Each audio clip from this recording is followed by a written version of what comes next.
Get to Super Chats later. Let's dive into our first topic today, guys. It's brought to you by FanDuel. NFL Sundays move fast, one big play, and suddenly everything feels different. That's what makes live betting with FanDuel so exciting. You're not just watching the game, you're reacting to it in real time. With FanDuel, you can place bets as the action unfolds. Every drive, every momentum swing, every highlight. So if you want to be right in the middle of all the action this NFL postseason, visit FanDuel.com and place your live bets at FanDuel.com. The game moves fast, and so can you. So the first topic of today's show, guys, involves the head coaching position for the Cleveland Browns. And yesterday, Jeremy Fowler was on the This Is Football show with Kevin Clark. It's part of the Omaha Productions Network. And he was asked about potential head coaching openings this summer. This is what he had to say in regards to that question. Openings, I just don't. I'd be surprised. But there are some 50-50s out there. You know, Cleveland, Las Vegas, those are two places I see as like, you know, they've done their preliminary research for a potential move. Doesn't mean they're locked into doing it or that they've decided yet, but those are certainly on my radar. That would make 4. So a 50-50 shot the Browns have at least done preliminary research, according to Jeremy Fowler. Now, this morning, Jeremy Fowler had a column on ESPN.com, and in that column, he mentioned that Dolphins head coach Mike McDaniel would be a potential candidate for the Cleveland Browns job if both teams, the Dolphins decided to move on from Mike McDaniel and if the Browns decided to move on from Kevin Stefanski. So before we dive into the big picture question about head coaching, Bull, what would you think of a possible Mike McDaniel swap for Kevin Stefanski if the Browns moved on from Kevin and hired McDaniel? Real quick on this. I mean, I don't like it because I think for the Browns, they need this is why I've been harping on Brian Flores for months here. The Browns need a hard-ass coach. And listen, we don't have all the information. I don't know exactly what's going on in the locker room. But I think the most important thing to me to the Browns is I don't care about hiring the most creative play caller. I want to hire a leader of men. Mm-hmm. And, you know, when Brian Flores had a reputation for being a hard-ass, and then some people blamed him for Tua, well, nobody wants Tua now. Now they're talking about cutting Tua and taking $90 million cap hit like the Browns have talked about. So, and Brian Flores, meanwhile, has done a great job as defensive coordinator. And it's clear, like, the man had the guts to take on the NFL. How many coaches have the guts to take on the NFL? Now, he risked his entire career. I agree with you. It was brave, but some said that it was not smart. Well, you could argue that. Like sure. there's a difference between bravery and, you know, there's a game. We talk about it all the time about the unwritten rules. Right. You know, a lot of people looked at it's like Jared Maguire's mission statement, man. Yeah, right, kind of. Yeah. And for a while, what did he have? One client. But he did the right thing. No, Bull, I do not disagree with you. But a lot of people said it was not smart. That's what he's not disagreeing with you. Right. Yeah, I agree with you. Yes. And by the way, I want because he risked his career. Yes. But he had the guts, he had the cojones. Yes. To put his career on the line and say, "Hey, this is messed up." Yeah. And for a while, didn't it feel like he was kind of blackballed? Absolutely. Like John Gruden's blackballed. There's been other guys, Colin Kaepernick. The league can freeze you out if they want to. 100%. He could have. His whole career could have gone down the toilet. Right. And it didn't stop him. Yeah. And so many of the players today are so coddled. They're so babied. Yeah. And I would think, and I obviously did not play at a high level, but I've worked with someone a long time that played at a high level. And Is this person sitting next to you, just for clarification? Yeah, I think people know that. Just want to make sure. And I know he liked to be coached. And I believe down deep, players want to be coached. And as long as they think that the coach is in it for them, like is on their side, don't you want to be coached hard? Don't you want to be pushed to be the best you can be? You do, and people of your generation do. I think even Dustin's generation and G's. But I think the question here is, and we've seen this, do you remember I can't remember the player's name. Somebody on the Patriots had left and then decided it was time to spill the tea on Bill Belichick. Yeah. Right. And he said, I'll tell you this right now. Being a member of the New England Patriots wasn't fun. When I heard that, I just thought, I couldn't coach a guy like that. I don't want to play with a guy like that. Fun? It's not supposed to be rainbows and sunshine. I agree with you. Yeah. But my question here is, today's players in 2025, do they want to be coached I still think hard? a lot of players do. Do you? That's just my gut feeling about it. See, I don't know. And I don't know either, obviously. Yeah. I'm just guessing. But I don't know. I think players are players. I think obviously it's different. Guys make more money, especially guys now coming out. They're making money in college. So, attitudes are going to change to some degree. But I still think guys want to be coached. Now, maybe Belichick's an extreme. I don't know that anybody nobody else has got the cachet to be Bill Belichick. No, not now. But you could still be tough. I mean, Andy come on. Reid, Dan, I think Andy Reid walks that fine line from being a tough coach, but also being liked by all of his players. Don't you think, as much as everybody likes him and he's overall done a very good job, and Dan Campbell seems like everybody loves him. Yeah. Don't you think he's a hard ass? If somebody's not doing the right thing, you got to find, just like anything else. We talk all the time. You got to find the balance between the eye test and analytics. Yeah. Same thing as a coach.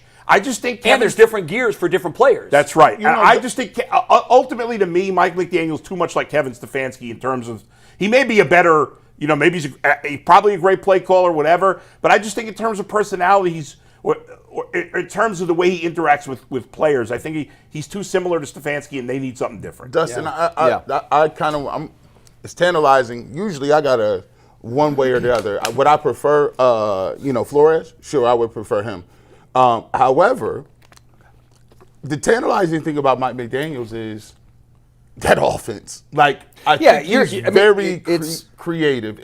And we haven't had that explosive offense. I could just remember him getting 70 a couple years ago. A couple years ago when he was playing against the Browns, he put 60 on us. He has a good offensive, creative offensive mind, but it's a catch-22 because I just keep saying the Dolphins, and then it's hard to project him at another spot being better than what he was. But the offense. I like. He's had better talent there. I like the Browns have had. But. Yeah, he has had better talent. I mean, but he's had to deal with a lot of personalities down there. I mean, I think Tua was sort of exposed at the end for being kind of a maybe more selfish player than I thought he was. Yeah. You had Tyreek Hill. That's tough to deal with too. Great talent, but sometimes guys are so talented. But doesn't every NFL team have one or two of those? Yeah. I'm going to make some points here. So the other thing I think about Mike McDaniel is he's a really smart offensive mind. I think he's been in Cleveland. He was here in 2014. Yep. So if he came back, that would mean that he still has maybe a good relationship with the organization, or he also knows what he's getting himself into. That's true. So I think that's important to keep in mind. I also correct me here. Was Haslam the owner in 14? Yes. Yes. Okay. Yes. What did he take over? 13, 12? So guys, this was when Johnny Manziel was here, Kyle Shanahan was here, coordinator, and then he did the PowerPoint to leave Shanahan. Yep. He's also McDaniel's good friends with Shanahan, so I would say if he did come back, then he'd have he'd feel good about it this time around. I don't have a dog in the fight. Flores great, McDaniel I think is a good coach. I think the most important. Would you take him? I would. You would. Yeah. The most important thing here, guys, is that Browns don't have players that can lead in that locker room, and they don't. I don't think Myles Garrett's our best player by far. But he's not the leader. He's not the leader. No. Doesn't make him a bad guy. Doesn't make him a bad anything. Not who he is. Just not his personality. Yeah. They need to find more guys in prominent roles, especially quarterback, that can lead. Let me ask you this, because I think I'm more aligned with Bull on this. If you don't believe that there is that alpha that can lead, like a Ray Lewis type, we clearly don't have that on the roster, isn't it more important that you do go find that leader of men, like that Dan Campbell type, that will actually set the culture? I saw something from Tommy Rees on Sunday that I liked when they had a misalignment and a pre-snap penalty that put them in a bad situation. He pounded the table, he threw out some expletives. I've never seen that out of Kevin Stefanski. Yeah. Well, I want my next coach to have a little bit of that in him. I don't think that Kevin shows a lot to us. I think he's probably fire than he gets credit for, but maybe not fire enough for us or for you. In the moments when things are going on, you look at him and you're like, he looks like he's getting ready to go on a shopping trip or something. He just doesn't look like he's... I mean, Trussell never really showed much emotion on the sidelines either. True, but he was a great coach.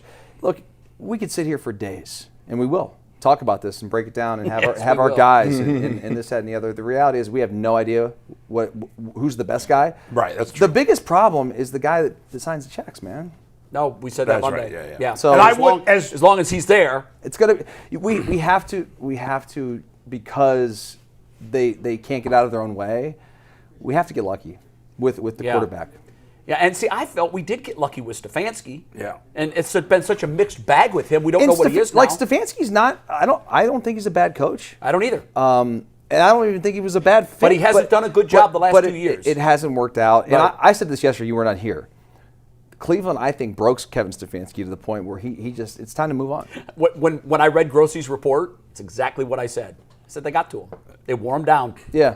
And now, Grossi's report was they might be a mutual parting of the ways at the end of the season. Yeah. I think there's a lot of validity to that report if Yeah. you read between the lines. And I do think that they're probably right now, I think it's probably more than 50-50 that he's gone.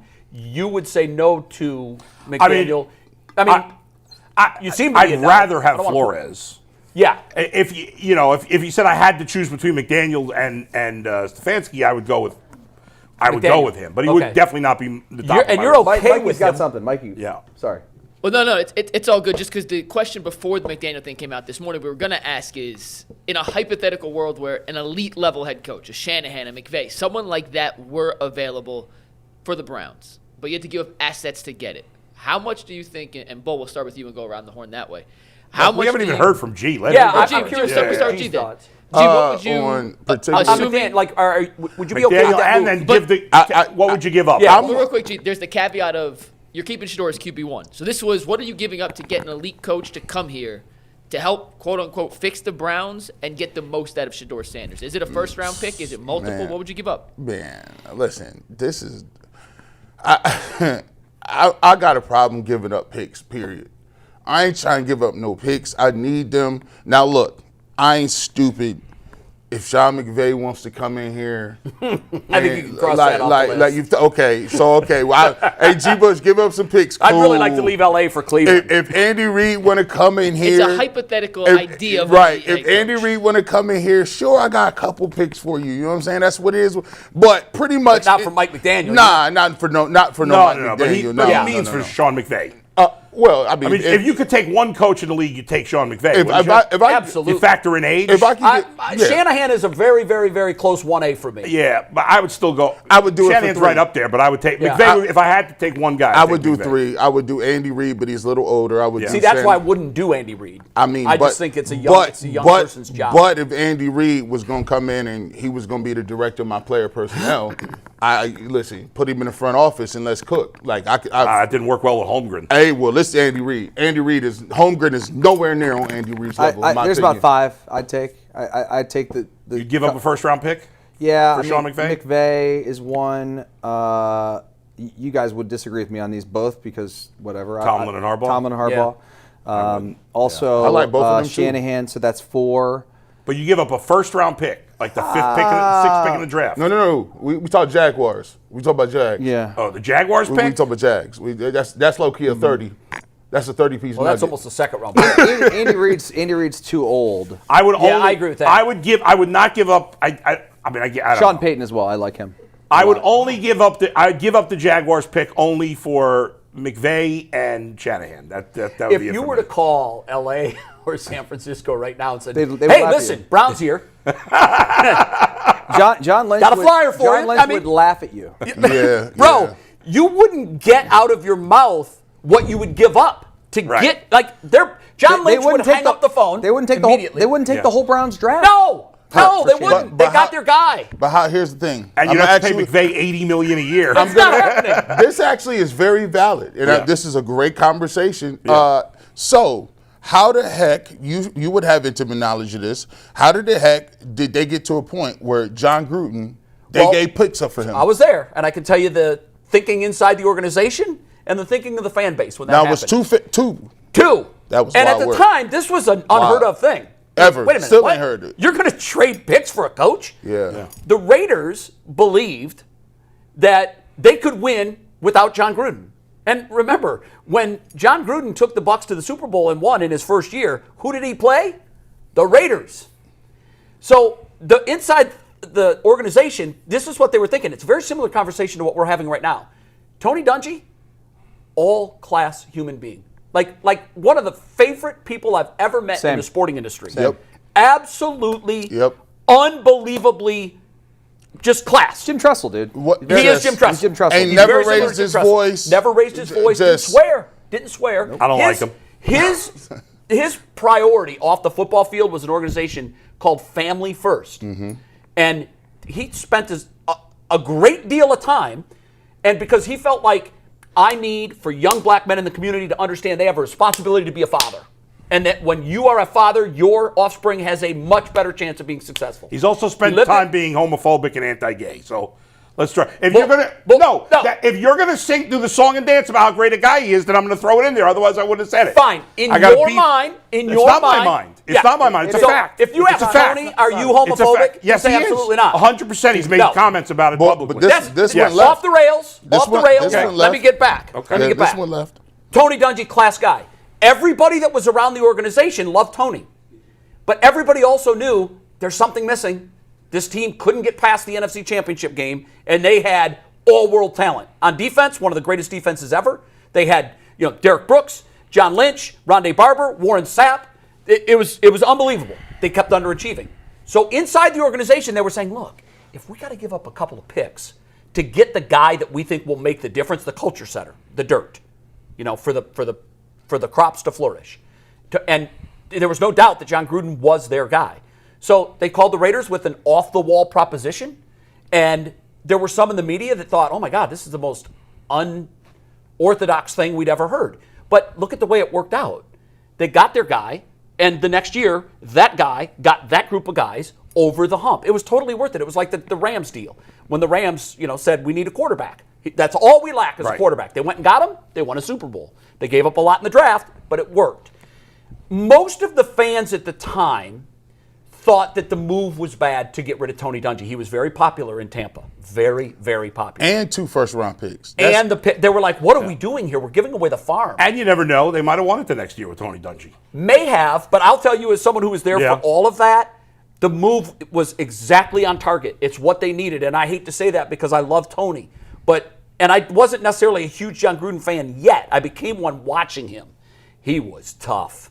These guys in training camp, they trained in Orlando at Disney, and it was hot there in July and August. Oh, yeah. And he worked these guys like you can't even imagine. And they were looking around like, where's Tony? We're not going to make it. We're not going to get to October like this. But they rallied around him, and they won. So the reason this is a silly conversation for the Browns is it's not like that's all we lack. That's true. With the Bucs, that was it. That's all they needed. They went and got their guy, and it worked. This also is proof of a conversation we've had many times before that when we've debated what's more important, the quarterback or the coach, it's not even close. Right. It's the quarterback because if I said, well, would you give – like we didn't even want to give up the top 10 pick for the best coach in the league. Yeah. We give up that a lot more for Burrow or Lamar or Allen or Mahomes. The weird thing was they won with Brad Johnson, who was not an elite quarterback. No, but he had a great year that year, right? Believe he did. He had a good year, but it was the defense. I do believe that if you have an elite play caller and an elite guy who understands the quarterback position, I do think that they're able to play at a different level with guys that may not have the greatest talent. Dude, Brad Johnson was a baller, dude. I don't care what anybody says. He had a great year that year. I played with him. He's my teammate. No, how many games do you think the Browns would have won this year with Sean McVay? More. Considerably more. More. I mean, you can look at these games that were close and winnable. Cincinnati, Buffalo, and Tennessee. But wait a second. If they win those 3, but Jay, you argued with me that the Browns would have won 5 games with Josh Allen. Yeah, that's when we had 3 wins. So you think McVay is worth more wins than Josh Allen for this team? Listen, McVay is to coaching what Kelly or what Allen is to quarterbacks. I got a very high opinion of him. You know why I got a high opinion of him, Bull? Is because and he affects the defense because too. McVay has recreated himself 3 times. What he came in running is complete. He came in running the wide zone stuff, and he had Todd Gurley. That wasn't working. He came golf. What's the Super Bowl? And golf. So he took. This is crazy. He took golf to the Super Bowl, and then was like, nah. And then he had the eyesight to say, "Oh, this guy ain't good enough." We would have a regular coach would have never got to that level. So you'd rather have Sean McVay than Josh Allen right now? That's crazy. That's insane. You know why? 8 years from now, McVay's still going to be a great coach. I think, but here's what I'm saying. Playing the long game. I think McVay can get a lot out of a lot of quarterbacks. Problem with the conversation. I've lost your minds. Problem with the No conversation. offense. No offense. We haven't. Okay. I agree with you. They've lost their minds on Yeah, that. they have lost their that minds. take. But I'm sticking with you, G. It's a toss-up. It ain't crazy. But guys, here's the thing. Like if we had Sean McVay, he wouldn't make it 4 years. Well, it's funny that you said that because, again, his boss is still going to be Jimmy Haslam. Yeah. And he's still going to find a way to screw stuff up. How many Super Bowls Andy Reid win with somebody behind Patrick Mahomes besides Patrick Mahomes? 0. But he went to. But Andy Reid was cold in Philadelphia. He went to multiple NFC. He was cold in Philly. He was cold in Philadelphia. I'm looking at coach. I'm looking at unbelievable. Yeah, he as an offensive mind, he's one of the greatest offensive minds ever put a headset on. Yeah, I believe that. I mean, look at his coaching tree too. Yeah. Part of it is who you have. Yes. If Bill Belichick had not had Tom Brady, we wouldn't be thinking of him as the best coach of all time. That's 100%. We have a guy in the queue who played for Bill Belichick. There we go. Just bring the quarterback in. There we go. Our resident quarterback